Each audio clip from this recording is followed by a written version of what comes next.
Napoli, Conte vuole rinforzi e le vuole anche subito. Le piste per la fascia sono almeno 3.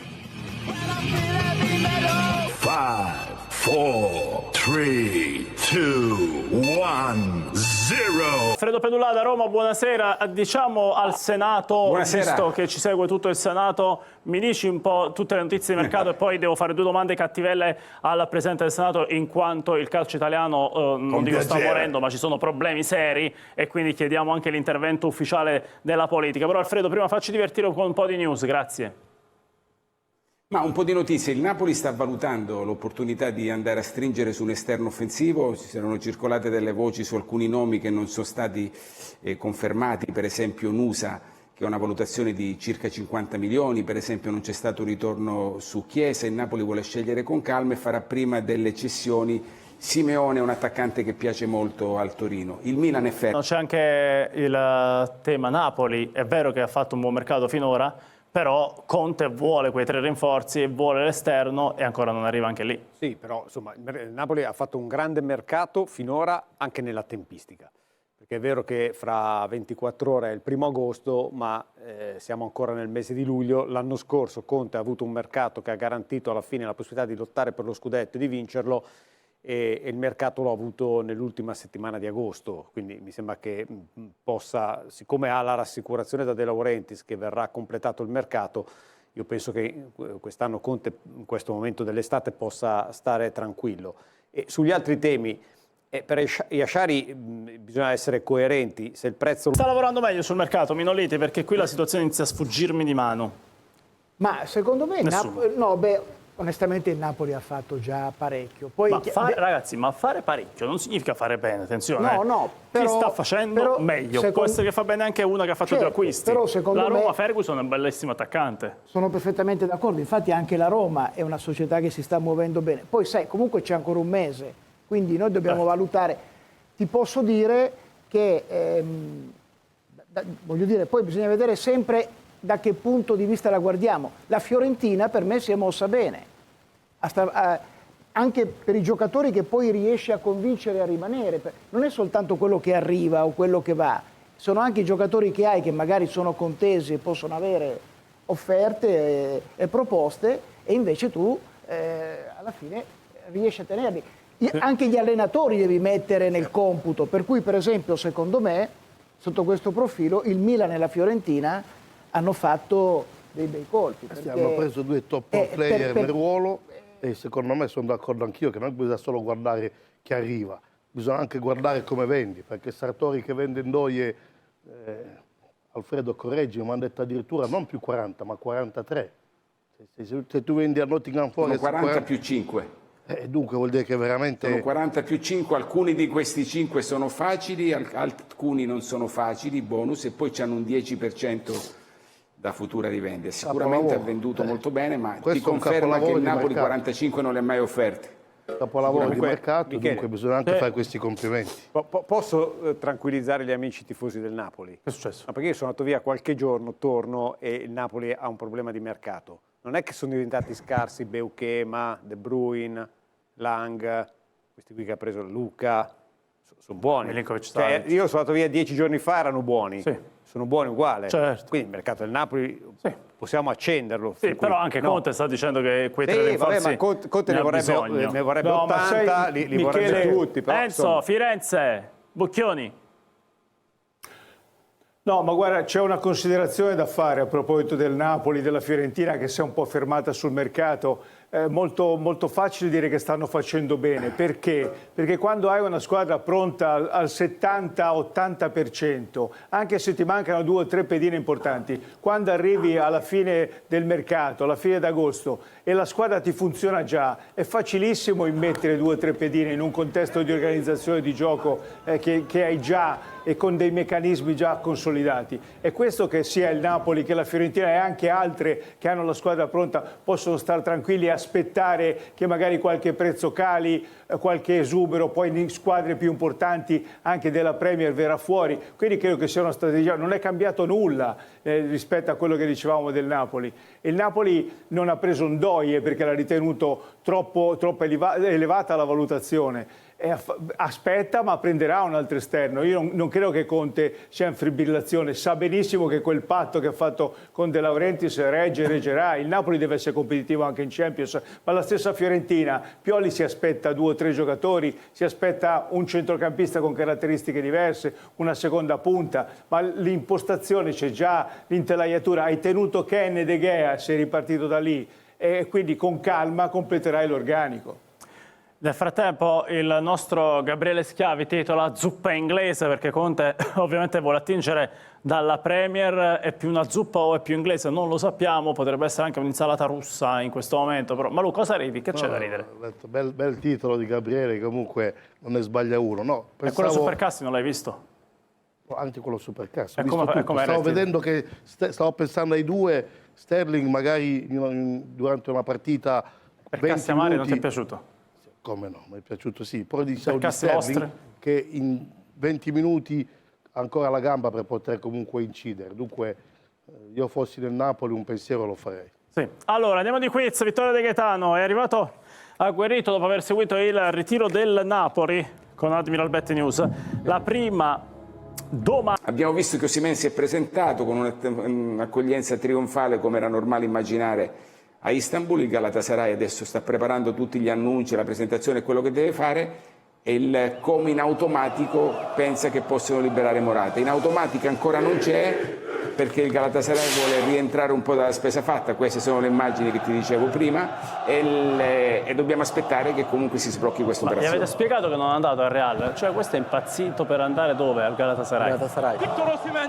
Sì, ma io te l'ho detto però perché lui è stato veramente bene. La fidanzata, l'anno scorso. perché forse non si spiega. Trova la fidanzata a Questo non lo so, io questo lo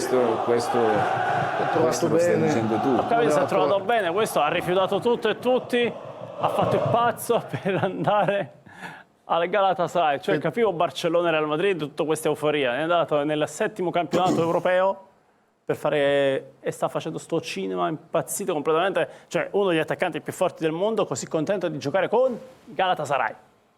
È tutto normale?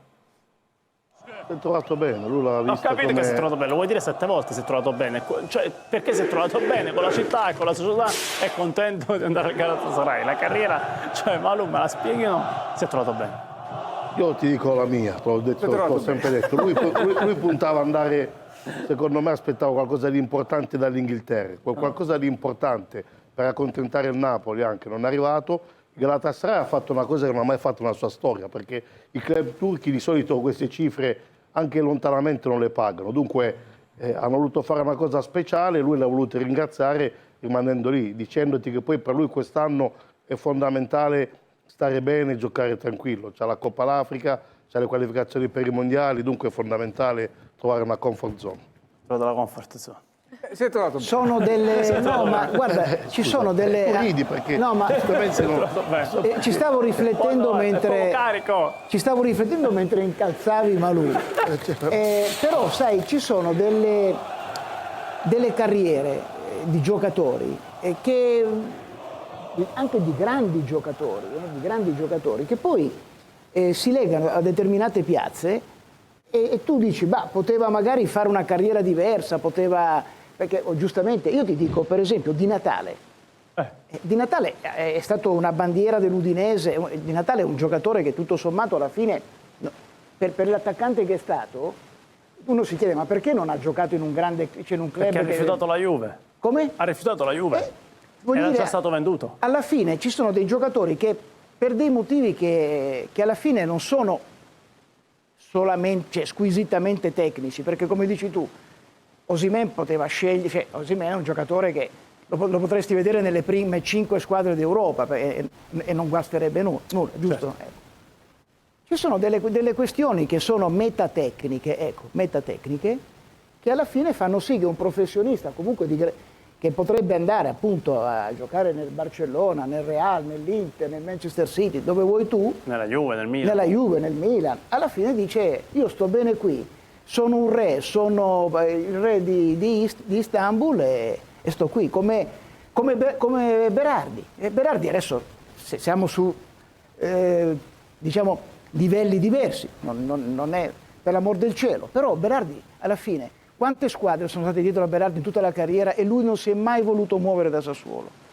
Ce lo siamo chiesti spesso, no? Sei d'accordo? Certo. Sì. Andiamo, Sintetizzando, si è trovato bene. mi fate rivedere quanto festeggiava ecco, l'ottava Osimhen che volta lo faceva dico così. io, così non lo dice mai lui. Fatemi rivedere Osimhen perché è troppo carico, ragazzi. Guardate.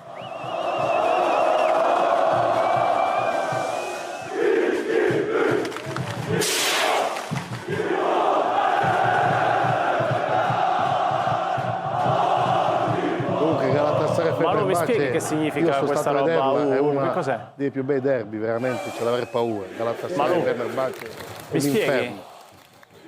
Non lo so. Questa esultanza con il braccio? È il suo modo di caricare. No, è un coro, questo No, è un coro del Galatasaray. Fa il È un coro della curva del Galatasaray che a un Fa il certo punto capopopolo. silenziano, cioè i calciatori fanno così, prima incitano la folla, poi a un certo punto lo fanno così col dito, la silenziano e tutto lo stadio sta zitto, poi a comando cominciano a cantare a ritmo di come muove le mani il giocatore in questione. Vediamo. Allora andiamo. Ti saluto così, Bucchioni, perché domani mattina alle 8 ti aspetta Schiavi e ti fa lo stesso verso. Quindi Enzo, buonanotte, a domani, 8 in punto, il punto delle 8 con Gabriele Schiavi. Guarda come ti saluto, guarda. E poi andiamo in fascia pubblicitaria, Enzo. Salutami, dai, voglio vedere. Guarda. Vai, regia.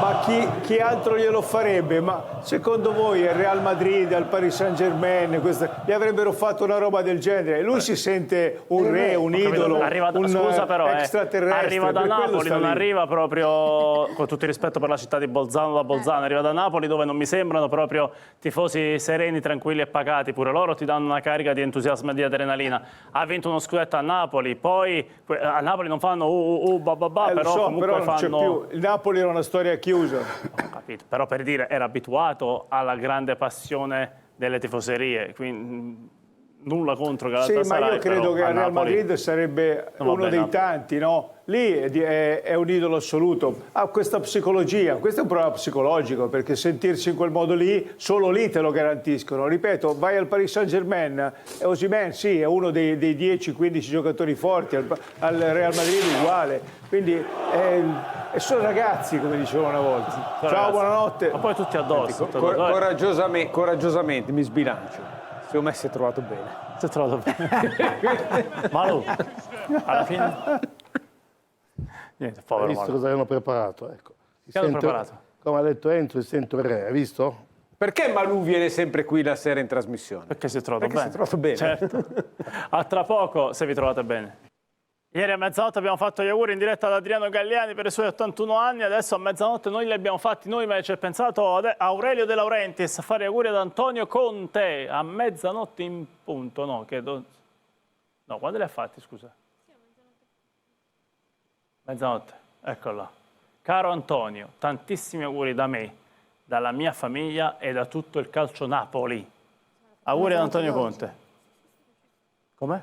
A mezzanotte Sì, di li ha oggi. fatti L'ha fatta a mezzanotte? 9 Sì. minuti fa. 10 minuti fa. Ah, non ieri. Compleanno di Conte. Facciamo gli auguri sono arrivati da Aurelio De Laurentiis. Andiamo di comparazione quote. Longari. Il ritiro di Castel di Sangro è iniziato con intensità e, come spesso accade in questi momenti di massimo carico, non sono mancate le prime preoccupazioni. Alla prima seduta è arrivato subito un piccolo stop che ha fatto tremare i tifosi, mentre altri giocatori hanno svolto lavoro differenziato sotto l'occhio attento dello staff. Il Napoli di Conte è in piena costruzione, tra lavoro sul campo e decisioni di mercato che iniziano a prendere forma. In uscita, infatti, un protagonista dello scudetto è pronto a salutare, attirando offerte sia dalla Serie A che dall'estero. Restate con noi e andiamo per gli ultimi aggiornamenti. Mattias Olivera lascia il campo durante la prima seduta del ritiro a Castel di Sangro e scatta subito l'apprensione tra i tifosi del Napoli. Inizia così la seconda parte della preparazione estiva degli azzurri, ma già al primo allenamento non mancano i colpi di scena. Il terzino sinistro uruguaiano, uno dei punti fermi della rosa e elemento chiave nella difesa a 4 o a 5, ha accusato un problema al polpaccio destro che lo ha costretto a uscire anticipatamente dalla sessione di lavoro. Una notizia che ha fatto rapidamente il giro tra i presenti e sui social, alimentando il timore di un infortunio più serio in una fase in cui ogni dettaglio della preparazione può fare la differenza in vista della nuova stagione. A rassicurare la piazza ci ha pensato direttamente la SSC Napoli, che a fine giornata ha pubblicato un comunicato ufficiale con i primi aggiornamenti. Nessuna rottura, nessuna lesione. Si tratta di un trauma contusivo al polpaccio destro. La diagnosi, fortunatamente, parla chiaro. Nulla di preoccupante, solo un colpo che ha suggerito allo staff medico e tecnico di non rischiare e di far rientrare il giocatore anzitempo negli spogliatoi. Cautela dunque, in una fase delicata come quella del ritiro, dove i carichi di lavoro sono molto intensi e ogni piccolo fastidio va gestito con grande attenzione. Olivera sarà valutato giorno dopo giorno, ma al momento non è prevista alcuna interruzione della sua preparazione, se non quella di 1 o 2 giorni di riposo per evitare complicazioni. Difficile immaginare che venga impiegato nelle primissime amichevoli del ritiro, ma l'obiettivo resta quello di averlo pronto e integro per l'inizio del campionato. Antonio Conte, che lo considera fondamentale per la costruzione della fase difensiva e offensiva sulla corsia mancina, non vuole correre rischi. Non solo Olivera. Il comunicato del club ha fatto anche il punto sulle condizioni di altri 4 giocatori che hanno svolto un lavoro personalizzato. Buongiorno, Gilmour, McTominay e Politano. Tutti hanno seguito una tabella differenziata, lontano dal gruppo principale, per motivi diversi, nulla di anomalo in realtà. È una prassi comune in questa fase, dove ogni giocatore ha un livello di condizione fisica differente e lo staff tecnico cerca di armonizzare il carico atletico in base alla risposta individuale. Buongiorno, arrivato da poco, sta integrandosi gradualmente e viene monitorato attentamente per evitare affaticamenti. Gilmour e McTominay, entrambi reduci da un'estate intensa tra vacanze brevi e impegni con le rispettive nazionali, stanno seguendo una tabella fisica pensata per portarli al top nel momento cruciale del ritiro. Quanto a Politano, il suo lavoro differenziato sembra più un accorgimento di gestione, considerato il carico di lavoro accumulato tra nazionale e la scorsa stagione. Tutto questo avviene in un contesto in cui la squadra è ancora in costruzione. Il Napoli è un cantiere aperto, come tante altre big del nostro campionato in questo periodo, ma con la consapevolezza che sotto la guida di Conte ogni dettaglio, anche il più piccolo, sarà fondamentale per ricostruire un'identità vincente. Dopo il ritiro di Di Maro, ora tocca a Castel di Sangro fare da sfondo al secondo step di questa preparazione, che dovrà portare gli azzurri pronti e affilati ai primi impegni ufficiali. E mentre il campo lavora, il mercato continua a muoversi. In entrata ci si aspetta ancora qualche aggiustamento, ma adesso il focus del DS Manna si sta spostando anche sulle uscite. Dopo aver definito l'arrivo di Lorenzo Lucca e messo a posto la porta con Vanja, Milinkovic-Savic, il Napoli si prepara a salutare uno dei protagonisti dello scudetto 2022-23, Giovanni Simeone. L'attaccante argentino, arrivato nell'estate 2022, ha vissuto momenti importanti con la maglia azzurra, anche se il suo minutaggio è sempre stato limitato dal rendimento di Victor Osimhen. Nonostante ciò, il suo contributo nelle 2 stagioni in azzurro è stato decisivo in alcuni momenti chiave e i tifosi gli hanno sempre riconosciuto impegno, professionalità e un grande spirito di squadra. Ora però i tempi sembrano maturi per una separazione. Con l'arrivo di Lucca, che avrà un ruolo più centrale nel progetto di Conte, il club ha deciso di dare il via libera alla cessione del Ciolito, che ha attirato l'interesse di diversi club. Secondo quanto riportato dal Mattino, ci sono offerte dalla Serie A e dall'estero. In Italia, Sassuolo e Torino hanno chiesto informazioni. I Granata, in particolare, sono alla ricerca di un attaccante affidabile, che possa alternarsi con Sanabria, e Simeone rappresenterebbe il profilo perfetto, esperienza, gol e abitudine al nostro campionato. Ma la vera sorpresa arriva dall'estero. Dopo tanti anni passati in Italia, per Simeone potrebbe esserci una nuova avventura lontano dalla Serie A. Il Feyenoord ha infatti avuto contatti diretti con l'entourage del giocatore. La squadra olandese, che disputerà la Champions League nella prossima stagione, sarebbe pronta a offrire un ruolo centrale nel progetto tecnico, aspetto che stuzzica e non poco l'attaccante argentino.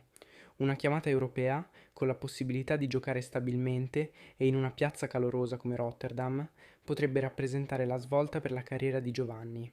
Il Napoli, dal canto suo, valuta l'operazione con attenzione. L'obiettivo è monetizzare il più possibile da una cessione che potrebbe garantire liquidità utile per muoversi ancora sul mercato. Si cercano ancora un esterno offensivo da affiancare a Noah Lang, un terzino destro e un centrocampista di qualità, che però arriveranno solo in caso di ulteriori partenze. In questo senso, le situazioni di Zanoli e Vergara sono da tenere d'occhio. Se uno dei due dovesse partire, allora si aprirebbe spazio per un nuovo innesto.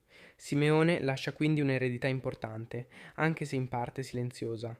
Il suo contributo nei 2 anni a Napoli è stato prezioso, spesso decisivo, e non è un caso che i tifosi abbiano sempre mostrato grande affetto nei suoi confronti. Ora però è tempo di cambiare. Il ciclo si chiude con dignità e si apre un nuovo capitolo, forse in Olanda, forse ancora in Italia. Quel che è certo è che il Napoli continuerà a Caciaveis a cambiare pelle, lavorando sul campo e sul mercato per dare a Conte la squadra giusta per competere su tutti i fronti.